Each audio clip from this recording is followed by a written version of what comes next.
আমি অতি সাধারণ একটি ছেলে, বাবা মায়ের একমাত্র সন্তান। তাই বাবা মা আমাকে খুব ভালোবাসে।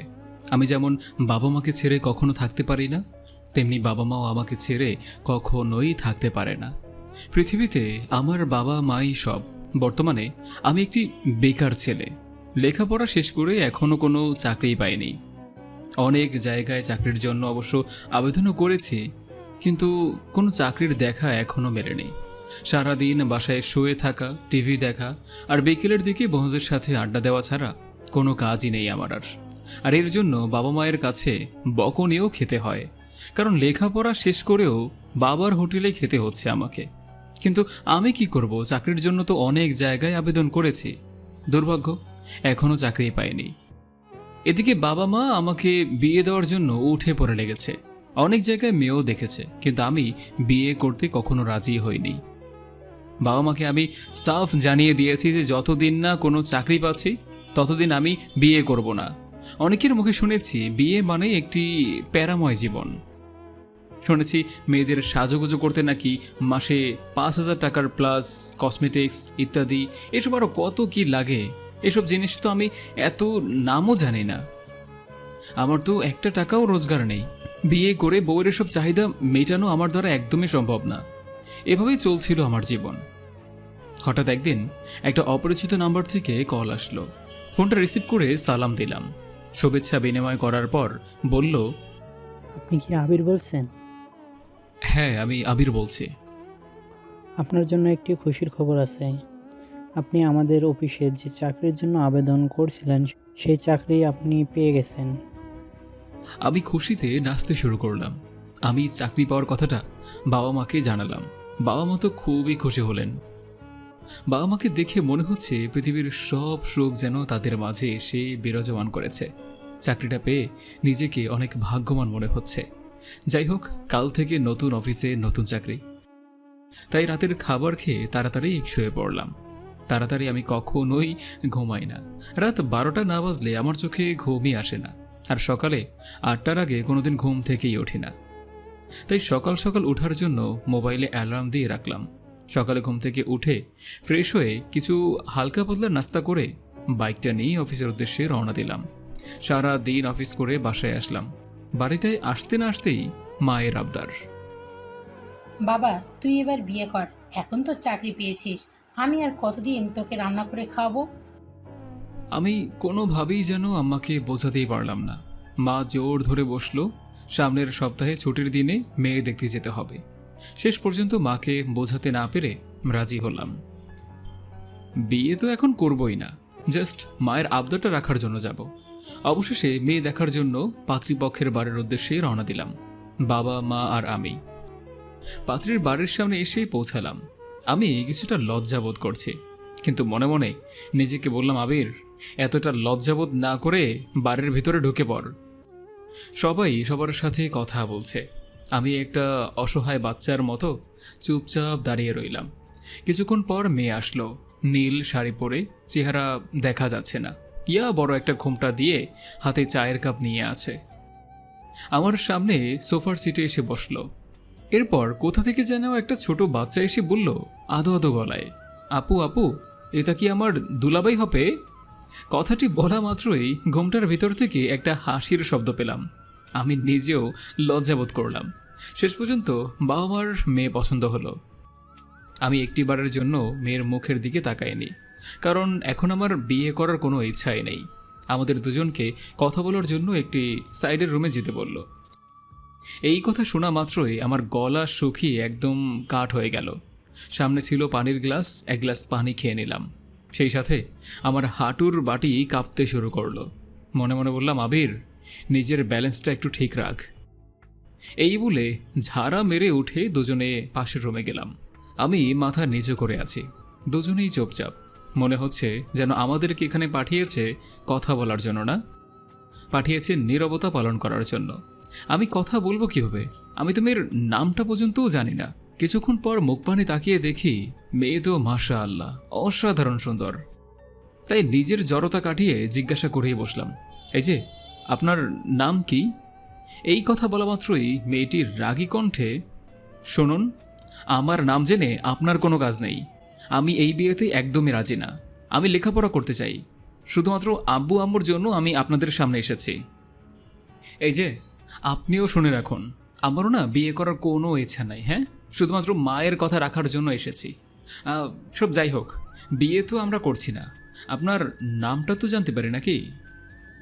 আমার নাম রূপসী আক্তার রিয়া। আর আপনার নাম? আমি আবির। এই বলে আমি রুম থেকে চলে আসলাম। তারপর রিহার বাবা মা, আমার বাবা মা এদিকে বিয়ের জন্য একদম দিনখান সব ঠিক করা শেষ। সামনের সপ্তাহে নাকি আমাদের বিয়ে। সেখানে আমার কথা বলার কোনো চান্সই নাই। বাড়ি ফিরে আমি সাফ মাকে জানিয়ে দিলাম আমি এই মেয়েকে বিয়ে করব না। বিয়ে করবি না মানে? ওই মেয়ের সাথেই তোর বিয়ে দিব। এত সুন্দর একটা মেয়ে। এই বলে মা রুম থেকে চলে গেল। সেই রাতে আমার আর ঘুমই হয়নি। যেই মেয়ে একটি অপরিচিত ছেলের সাথে এমন রাগী লোক নিয়ে ঝাড়ি মেরে কথা বলতে পারে, না জানে বিয়ের পর সে আমার সাথে কেমন করবে। কিন্তু বিয়ে আটকানো আমার দ্বারা সম্ভব না, কারণ মায়ের কথার আমি কখনো অবাধ্য হইনি। অবশেষে অবুঝ শিশুর মতো আমাকে হ্যাঁ সম্মতি দিতেই হলো। এতদিন চাকরি ছিল না, ভালোই ছিল, কারণ চাকরি পাওয়া মাত্রই আমাকে বিয়ে করাতে হবে একদম। অবশেষে আমাদের বিয়েটা হয়ে গেল। এমন করে আমার বিয়ে করতে হবে কখনো কল্পনাও করিনি আমি। আজ আমাদের বিয়ের প্রথম রাত, মানে বাসর রাত। শুনেছি বিয়ের প্রথম রাতটা নাকি স্বামী স্ত্রীর বিশেষ একটি রাত, কিন্তু আমার এইসব কিছুই মনে হচ্ছে না। বাসর ঘরে ঢুকতেই নিজেকে অলসতা বোধ করছি। বন্ধুরা সবাই মিলে আমাকে জোর করে বাসর ঘরে ঢুকিয়ে দিল। রুমের ভেতরে ঢুকে দেখি লাল শাড়ির একটা বড় ঘোমটা দিয়ে বসে আছে রিয়া, মানে এখন আমার বউ আর কি। আমি ছোট করে গলাটা একটু ঝেড়ে সামনে এগিয়ে গেলাম। আমি গিয়ে খাটের উপরে বসতে না বসতেই রিয়া উচ্চ কণ্ঠে, এখন কয়টা বাজে? একলা একটা মেয়েকে রুমের ভেতরে রেখে আপনি কোথায় ছিলেন? বউয়ের এমন আচরণ দেখে মনে মনে এই মেয়ে আমার জীবন একদম তেজপাতা করে দিবে, এটা আমি শিওর। আমি ঘরের দিকে তাকিয়ে দেখি রাত 12টা বাজে। আর আপনি না বলেছিলেন আপনি আমাকে বিয়ে করবেন না? তাহলে কেন আমাকে বিয়ে করলেন? বউয়ের এমন সাহস দেখে আমি তো অবাক হয়ে গেলাম। রিয়া আমাকে বলল, আপনি ঘরে আসতে 2 ঘন্টা দেরি করেছেন। এখন আপনি আমার রুম থেকে বেরিয়ে যান। 2 ঘন্টা পার হলে এরপর আপনি রুমে আসবেন। আর যদি আপনি রুম থেকে বের না হন তাহলে আমি কিন্তু চিৎকার করব আর সবাইকে বলবো আপনি আমার সাথে খারাপ ব্যবহার করছেন। মানুষের মুখে শুনেছি বিয়ে মানেই প্যারা। আসলেও কথাটি সত্য, যার সূচনা আমার বিয়ের প্রথম রাত থেকেই টের পাচ্ছি। আমি কোনো কথা না বলে একদম চুপচাপ রুম থেকে বেরিয়ে আসলাম। মানুষ বিয়ের প্রথম রাতে থাকে বাসর ঘরে, আর আমাকে থাকতে হচ্ছে রুমের বাইরে। সবই কপাল। আসলে মেয়েরা এমন হয় কেন? কান্না করলেও জিতবে, আবার জেদ ধরলেও জিতবে। এরা কখনো হারতেই চায় না। কোনো কিছু করে যখন না হবে তখন কান্না শুরু। ওহো, ভাগ্য ভালো যে রুমের বাইরে এসে দেখি কেউ নাই, না হলে মান সম্মান আমার জানালা দিয়ে পালিয়ে যেত। মশা আওয়াজ আমাকে কাছে পেয়ে ইচ্ছে মতো কামড় দিচ্ছে। মনে হচ্ছে যেন ঘড়ির কাঁটা আজ স্লো ঘুরছে।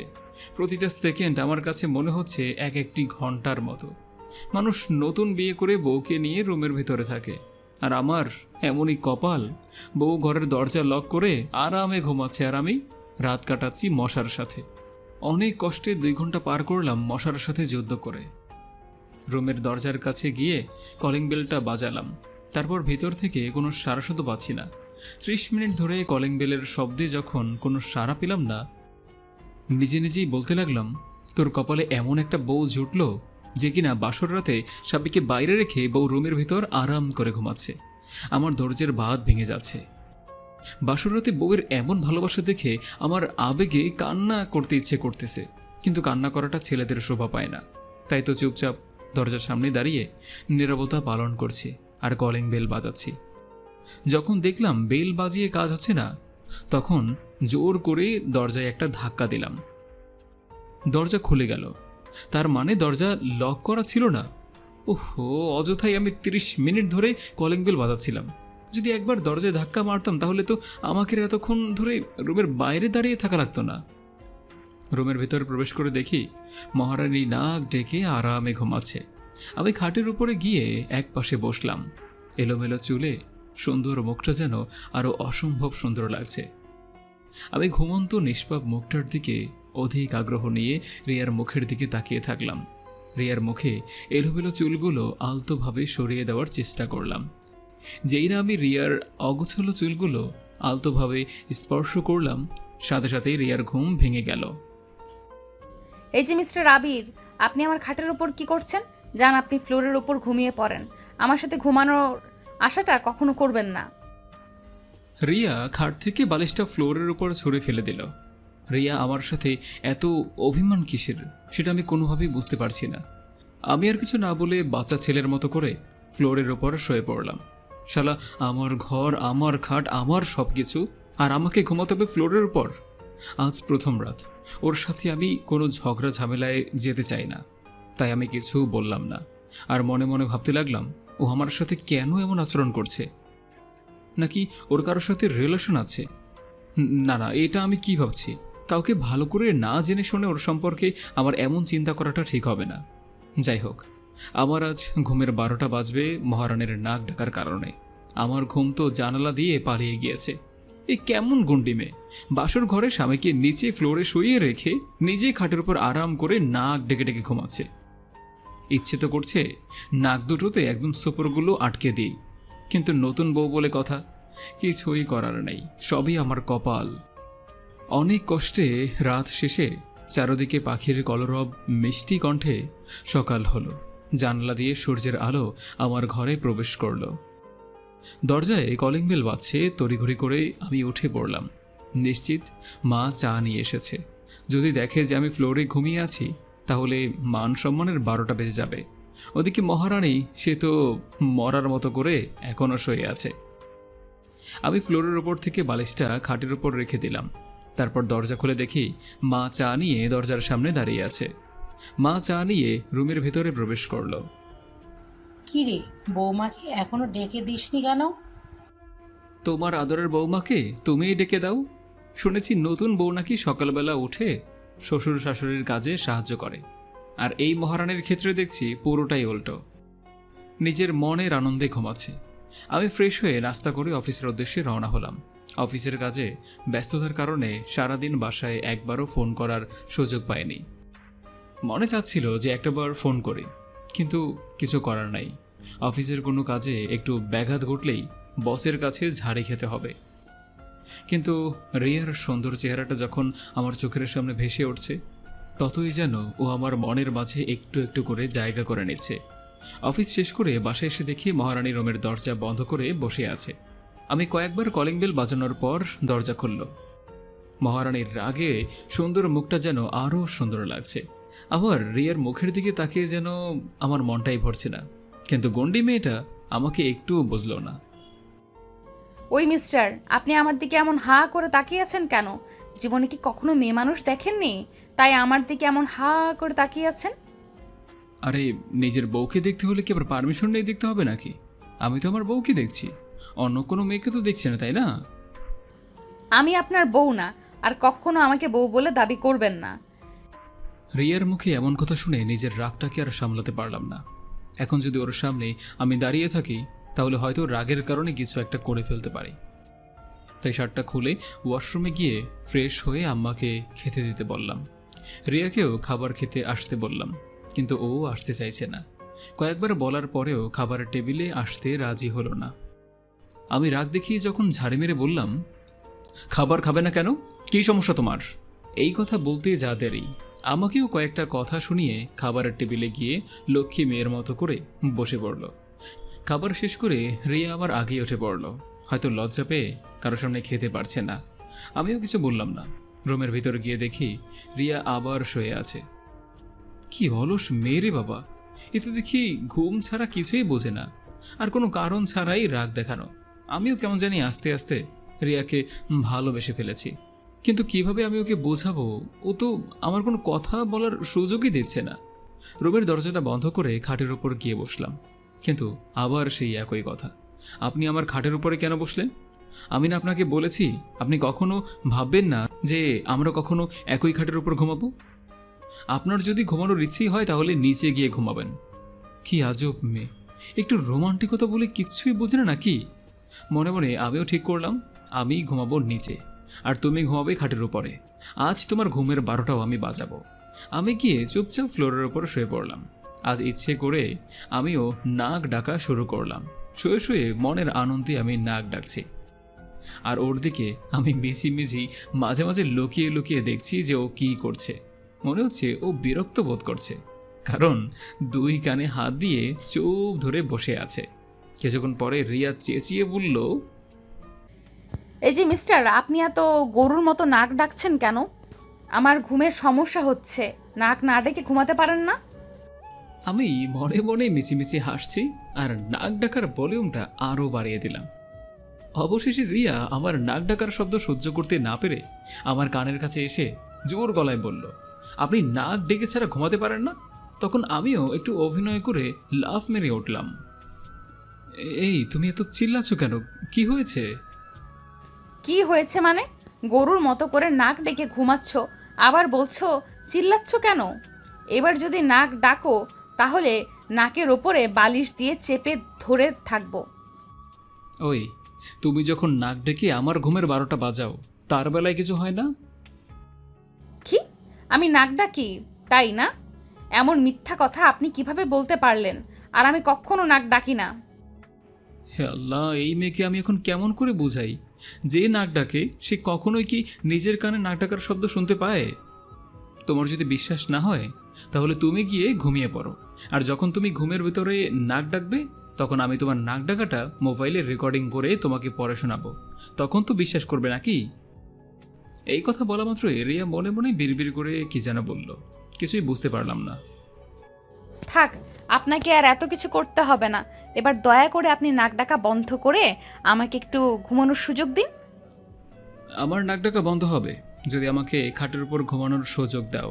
আর এখন তুমি সিদ্ধান্ত নাও কি করবে, ঘুমাতে চাও নাকি চাও না? রিয়া কিছুক্ষণ চুপ করে থাকলো, কোনো কিছুই বলছে না। আমি মনে মনে চিন্তা করতে লাগলাম, নীরবতা সম্মতির লক্ষণ। যদি রাজি হয়ে যায় তাহলে তো কোনো কথাই নাই। রিয়া অনেক চিন্তা করে হ্যাঁ সম্মতি দিল, কিন্তু তার সাথে শর্তও জুড়ে দিল। আর রিয়ার শর্ত হলো এটাই যে আমরা একই খাটে ঘুমাবো, কিন্তু মাঝখান দিয়ে কোলবালিশ থাকবে। আপনি কখনো যেন আমার কাছে আসার চেষ্টা করবেন না। আর যদি কোনো রকমভাবে আপনি আমার কাছে আসার চেষ্টা করেন না তাহলে কিন্তু আমি চিৎকার করব এবং আব্বু আম্মুকে বলে দেব যে আপনি আমার সাথে খারাপ ব্যবহার করেছেন। আমি রিহার দেওয়ার শর্তে হ্যাঁ সম্মতি দিলাম। তো যাই হোক, ফ্লোর থেকে যখন খাটের উপর ঘুমানোর পারমিশনটা পেয়ে গিয়েছি তখন মাঝখান থেকে কোলবালিশ সরাতে বেশি সময় লাগবে না। আমি ফ্লোরের উপর থেকে বালিশটা হাতে নিয়ে একটা গান গাইতে লাগলাম। আহা কি আনন্দ, এখন ফ্লোরে ঘুমানো বাদ দিয়ে ঘুমাবো খাটের উপরে। গানটি শেষ করেই আমি খাটের উপরে লাফ দিয়ে উঠে বাচ্চাদের মতো করে শুয়ে পড়লাম। কিন্তু এই শুয়ে থাকাটা আমার 1 মিনিটও স্থায়ী হয়নি। খাটের উপরে গিয়ে শোয়া মাত্রই আমার বালিশটা রিয়া জোর করে নিয়ে নিল, আবার নিচে ফেলে দিল। আমি তো ভ্যাবা চেকা খেয়ে গেলাম। কি হলো? আমার বালিশ নিচে ফেলে দিলে কেন? আপনার বালিশ নিচে ফেলে দিলাম কেন সেটার কারণ আপনি এখনো বুঝতে পারেননি? আপনি তো একটা পাগল। কারণ মাঝরাতে পাগলে ছাড়া কখনো কেউ গান গাইতে দেখেছেন কাউকে? শেষ পর্যন্ত বউ আমাকে পাগল বানিয়ে দিল। বিদায় পৃথিবী, বিদায়। এই জীবন রাখার চাইতে নিম গাছের নিচে তোষক রেখে সেই গাছে উঠে তোষকের উপর লাফ দিয়ে আত্মহত্যা করা অনেক ভালো। মরে যেতে মন চাইলেও রাগ আমার 218 পর্যন্ত উঠে পড়েছে, কিন্তু নতুন বউ বলে কোনোরকমভাবে রাগটা একটু কন্ট্রোল করলাম। রিয়াকে বোঝানোর চেষ্টা করলাম আনন্দের ঠেলায় আমার মুখ দিয়ে গান বেরিয়ে পড়েছে। এরকম ভুল আর কখনো হবে না মহারানী। ঠিক আছে, এবারের মতো আপনাকে ক্ষমা করে দিলাম, কিন্তু দ্বিতীয়বার যেন এমন ভুল আর না হয়। আমি রিয়ার কথায় হ্যাঁ সম্মতি দিয়ে আবার খাটের উপর গিয়ে শুয়ে পড়লাম। আমরা দুজন স্বামী স্ত্রী হলেও আমাদের মাঝখানে রয়েছে চীনের প্রাচীন মানে কোলবালিশ। কিছুক্ষণ পর দেখে আবার সেই নাক ডাকা শুরু হলো। আমি মনে মনে ভাবলাম যে মহারানী যেভাবে নাক ডাকছে যদি রেকর্ডিং করে আমার মোবাইলে রিংটোন তৈরি করি কেমন হবে? না থাক, এমনটা করা ঠিক হবে না। এমনিতেই অনেক রাগী, আবার যদি এমন কাজ করে তাহলে হয়তো আমার আর রুমের ভিতর ঘুমানোর সুযোগটাও থাকবে না। এসব কিছু ভাবতে ভাবতে ঘুমের দেশে হারিয়ে গেলাম। সকালবেলা উঠেই রিয়ার রূপের সৌন্দর্যের দিকে আমার দুটি চোখের ছোঁয়া লাগলো। কিছুক্ষণের জন্য আমি রিয়ার সৌন্দর্যের সাগরে আমি ডুবে গেলাম। এলোমেলো চুলগুলো যেন রিয়ার সৌন্দর্য আরও বাড়িয়ে দিয়েছে। কিন্তু এভাবে তাকিয়ে থাকা আর সম্ভব হলো না। অফিসের দেরি হয়ে যাচ্ছে, বস আবার উল্টাপাল্টা বকুনিও শুনতে হবে। তাই তো আমি ফ্রেশ হয়ে সকালের নাস্তা খেয়ে বাইকটা নিয়ে অফিসের উদ্দেশ্যে রওনা দিলাম। মেয়েটা রাগী হলেও চেহারাটা অনেক মায়াবী। আস্তে আস্তে আমি রিয়াকে অনেক ভালোবেসে ফেলেছি, কিন্তু আমার এই ভালোবাসাটা ও কি বোঝাবো কি করে? অফিসের ব্যস্ততার মাঝেও রিয়ার কাছে ফোন করলাম, কিন্তু রিয়া ফোন রিসিভ করলো না। কয়েকবার ফোন দিলাম, তবুও রিয়া ফোন রিসিভ করলোই না। অফিস টাইম বেশ ভালোই যাচ্ছিল, কিন্তু রিয়া যখন আমার ফোন রিসিভ করলো না, তখন আমার মনটা অনেক খারাপ হয়ে গেল। অফিসের কাজের ব্যস্ততার মাঝেও যেন প্রতিটা ঘন্টা আমার কাছে অভিশপ্ত মনে হচ্ছে। অনেক প্রতীক্ষার পর অফিস ছুটি হলো। বাসায় এসে আমাকে জিজ্ঞেস করলাম যে রিয়া কোথায়। ওর কাছে কয়েকবার ফোন করেছিলাম, কিন্তু ফোন রিসিভ করে নাই। আম্মা বলল ওর আম্মু ফোন করেছিল, ওর ছোট ভাইয়ের শরীর নাকি খুব অসুস্থ, তাই ও বাসায় গিয়েছে। যাক বাবা, আজকের রাতটা তাহলে একটু ভালো করে ঘুমাতে পারবো। রাতের খাবার খেয়ে রুমে এসে শুয়ে পড়লাম। রুমটা যেন আজকে অনেক ফাঁকা ফাঁকা লাগছে। রিয়াকে আবার ফোন করলাম, কিন্তু ফোন রিসিভ করলো না। সাথে সাথে কয়েকটা মেসেজও করলাম, কিন্তু একটা মেসেজের রিপ্লাইও পেলাম না। পাগলিটা আমার সাথে যতই অভিমান করে না কেন, তার অভিমানগুলো কেন জানি আমার কাছেও অনেক ভালো লাগতে শুরু করে। আর এই ঘরটা যেন আজ অনেকটা অন্যরকম লাগছে। কোনো কিছুর একটা অপূর্ণতা রয়েছে। কোনোভাবেই আমি আমার মনটাকে স্থির করতে পারছি না। বারবার রিয়ার কথা মনে পড়ছে। রিয়াদের বাসা আমাদের বাসা থেকে কয়েক কিলোমিটার দূরে। কিন্তু রাতের বেলায় যদি নতুন জামাই শ্বশুরবাড়িতে যায়, তাহলে শ্বশুরবাড়ির লোকরা কি বলবে? এখন আমি না পারছি ঘুমাতে, না পারছি শ্বশুরবাড়ি যেতে। নিজে নিজেই সিদ্ধান্ত নিলাম, কালকে সকালে রিয়াদের বাসায় গিয়ে ওকে একটিবারের জন্য হলেও দেখে আসব। কিন্তু রিয়া আমার ফোন রিসিভ করলো না কেন? যাই হোক, এইসব কিছু চিন্তা করে কোনো লাভ নেই। কালকে যখন রিয়াদের বাসায় যাব, তখন না হয় রিয়ার কাছেই সব কিছু জেনে নেব। সকালে ঘুম থেকে উঠে ফ্রেশ হয়ে বাইকটা নিয়ে রিয়াদের বাসার উদ্দেশ্যে রওনা দিলাম। বিয়ের পর আজকেই প্রথম দিন শ্বশুর বাড়িতে যাচ্ছি। রিয়াকে আমি এতটা ভালোবেসে ফেলেছি যেটা আমি বোঝাতে পারবো না। কিন্তু রাগী বান্দরনিটা তো আমাকে একটুও বোঝে না। আমি কখনো ভাবিনি যে রিয়াকে আমি এতটা ভালোবেসে ফেলবো। এসব কিছু ভাবতে ভাবতে রিয়াদের বাসার সামনে এসে পৌঁছালাম। ভেতরে ঢোকার সাহস পাচ্ছি না। গেটের সামনে এসে 10 মিনিট ধরে দাঁড়িয়ে দাঁড়িয়ে ভাবছি ভেতরে যাব কি যাব না। রিয়া যদি কোনোভাবে আমাকে অপমান করে দেয়, কারণ ও তো আমাকে একটুও সহ্য করতে পারে না। কিন্তু আমি আর থাকতে পারছি না। একটিবার হলেও রিয়ার সাথে আমার দেখা করতেই হবে। সব ভয় ত্যাগ করে গেটের সামনে দাঁড়িয়ে না থেকে বাসার ভেতরে ঢুকে পড়লাম। বাসার ভেতরে ঢুকতেই দেখি রিয়ার ছোট ভাই রিফাত খেলা করছে। রিফাত আমাকে দেখেই আদো আদো স্বরে জোর গলায়, আপু আপু দেখো ভাইয়া এসেছে। আমি তো মনে মনে বললাম, গলায় কি ভয়েস মায়েরি! যেমন রিয়ার গলার ভয়েস, তেমনি রিফাতের। রিফাতকে নিয়ে আমি রুমের ভিতরে গেলাম। রুমের ভিতরে যেতেই দেখি রিয়ার বাবা মা বসে আছে। আমি সালাম দিয়ে শুভেচ্ছা বিনিময় করে জিজ্ঞাসা করলাম যে রিয়া কোথায়। রিয়া রুমের ভেতরে বাবা। আমি সোজা রিয়ার রুমের দিকে চলে গেলাম। গিয়ে দেখি রাগিনী রুমের ভেতরে খাটের উপর বসে বসে মোবাইলে গেমস খেলছে। আমি আস্তে আস্তে ওদিকে এগিয়ে যাচ্ছি আর মনে মনে ভাবছি, হে আল্লাহ, তুমি আমার মান সম্মানটা রেখো। কিন্তু নিঃশব্দ পায়ে হেঁটে রিয়ার কাছে গিয়ে, কেমন আছো তুমি? আর তুমি আমার ফোনটা রিসিভ করছো না কেন? আবার কোনো মেসেজের রিপ্লাইও দিচ্ছ না, কেন? আমি কেমন আছি সেটা আপনাকে জানার দরকার নেই। আর আপনি আমার কে, তাই আমি আপনার সাথে কথা বলবো? আমি কে তুমি জানো না? আর সব সময় তুমি আমার সাথে এমন রাগ দেখিয়ে কথা বলো কেন? হ্যাঁ, আমি তোমার স্বামী, তাই তোমার ভালো মন্দ দেখার দায়িত্ব কিন্তু এখন আমার।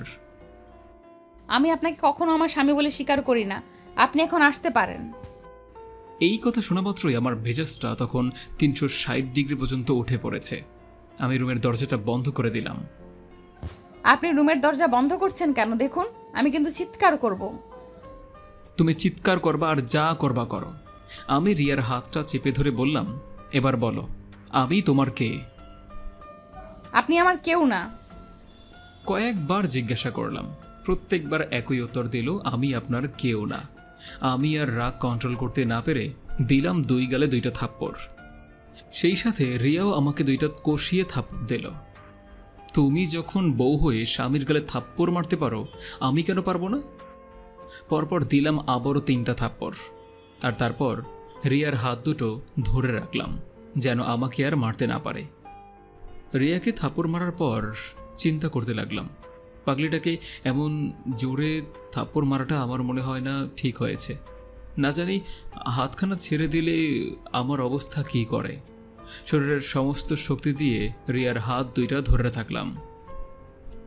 এবার বলো, তুমি আমার কে? তুমি আমার স্বামী। আমার সাথে আর কখনো খারাপ ব্যবহার করবে না তো? না, আর কখনো তোমার সাথে খারাপ ব্যবহার করব না। তারপর হাত 2টা ছেড়ে দিলাম। এবার লক্ষ্মী মেয়ের মতো করে বাসায় চলো, ওদিকে আমার অফিসেরও কিন্তু সময় হয়ে যাচ্ছে। রিয়া একটু দেরি করলো না। 10 মিনিটের মধ্যে রিয়া একটা নীল শাড়ি পরে আমার সামনে উপস্থিত। মনে মনে ভাবতে লাগলাম, মাত্র 5টা থাপ্পড় দিয়ে রাগিনী বউটা এখন আমার সাথে এত ভালো ব্যবহার করছে। রিয়ার মুখের দিকে তাকিয়ে দেখি নীল শাড়িতে অসম্ভব সুন্দর লাগছে। আমি অধীর আগ্রহ নিয়ে রিয়ার মুখের দিকে চেয়ে থাকলাম। রিয়া আমার সামনে এসে, এই যে তুমি মিস্টার আবির, এমন করে কি দেখছো? আমি চমকে উঠলাম। উফ, তুমি এমন কেন? হ্যাঁ, একটু মন ভরে দেখতেও দিলে না? তোমার না অফিসের দেরি হয়ে যাচ্ছে, চলো তাড়াতাড়ি। ও হ্যাঁ, আমার তো অফিসের দেরি হয়ে যাচ্ছে, এই বলে রুম থেকে বেরিয়ে পড়লাম। রিয়া মা, আরে এই তো আসলে, আবার এক্ষুনি চলে যাচ্ছ? হ্যাঁ, আবার কোনো একদিন সময় করে আসবো, এখন আমার অফিসের দেরি হয়ে যাচ্ছে। বাড়িতে এসে রিয়া বাচ্চাদের মতো করে বায়না ধরলো, চলো না আজকে আমরা অনেক ঘুরবো আর শপিং করব। আমি এটা চিন্তা করে উঠতে পারছি না যে রাগিনীটা এত ভালো কি করে হয়ে গেল। আজ প্রথম রিয়া আমার সাথে ঘুরতে যাওয়ার বায়না করেছে, আর সেটা যদি আমি পূরণ করতে না পারি তাহলে বিষয়টা অন্যরকম হয়ে যায়। তাই তো রিয়ার কথায় সম্মতি দিলাম। রিয়া আমার সম্মতি পেয়ে একটা মুচকি হাসি দিল। এই প্রথম আমি রিয়ার মুখে হাসি দেখলাম। মনে হচ্ছে যেন রিয়ার সুন্দর মুখের হাসিতে মুক্ত ঝরে পড়ছে। রিয়ার মুখের মুক্ত ঝরা হাসিটা দেখে আমার মনটা শীতল হয়ে গেল। রিয়ার মুক্ত ঝরা হাসিতে আমি অফিসে যাওয়ার কথা ভুলেই গেলাম। কোনো এক অজানা পথে পাড়ি দেওয়ার উদ্দেশ্যে দুজনে বেরিয়ে পড়লাম।